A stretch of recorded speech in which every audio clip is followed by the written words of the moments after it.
We talked about some attitudes that might hinder our relationship with God in prayer.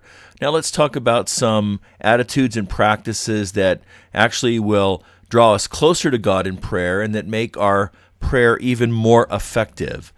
To begin with, the first one is persistence. Jesus really calls us to be persistent in prayer. In Luke chapter 11, he tells this story. He says, let's say you have a friend in verse 5, and you go to him at midnight and to ask to borrow some bread. And then verse 7, suppose the one inside answers, don't bother me, the door's already locked, my children and I are in bed, I can't get up, I can't give you anything. I tell you, even though he will not get up and give you the bread because of friendship, yet because of your shameless audacity, he will surely get up and give you as much as you need. And so I say to you, ask and it will be given to you, seek and you will find, knock and the door will be opened to you. For everyone who asks receives, the one who seeks finds, the one who knocks, the door will be opened.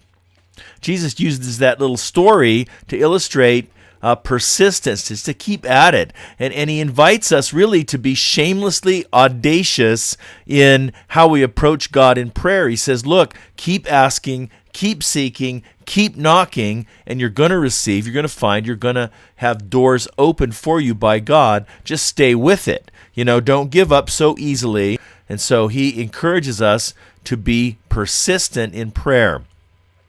And then the second attitude that Jesus encourages is the attitude of faith. In Mark chapter 11, we see this, where Jesus says, have faith in God. Truly I tell you, if anyone says to this mountain, go throw yourself into the sea, and does not doubt in their heart, but believes that what they say will happen, it will be done for them. Therefore I tell you, whatever you ask for in prayer, believe that you have received it, and it'll be yours. Okay, now, this has been misunderstood a lot. There's other factors besides just believing. Nothing's going to happen just because you believe strongly that it's going to happen. This is not just the power of positive thinking. And faith is not like a commodity that if you have more of, that you can pray better. Faith is simply trusting in God. So he says, pray believing that you've received it.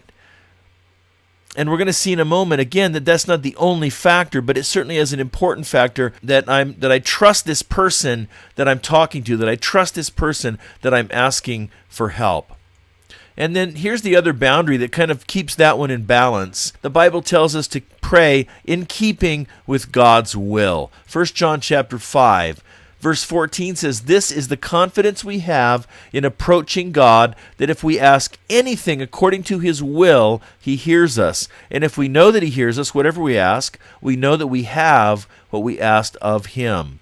And so, yes, pray believing, but also pray according to God's will. What does God want? God's going to do what he wants to do, and he's going to invite us to be part of the accomplishment of that purpose through our prayer. It's like God bringing us alongside in our relationship and saying, here's what I intend to do. Why don't you come help me do it by praying? Yes, believing, but not believing anything, believing in the things that are in God's will and trusting God for what God is purposing to do.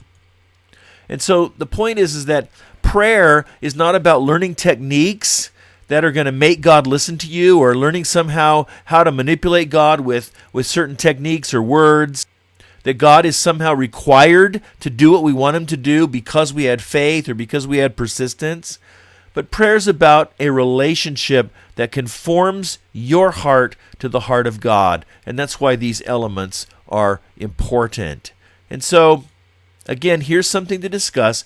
How can we make sure that our prayers are actually in keeping with God's will? Pause the video now and discuss that question.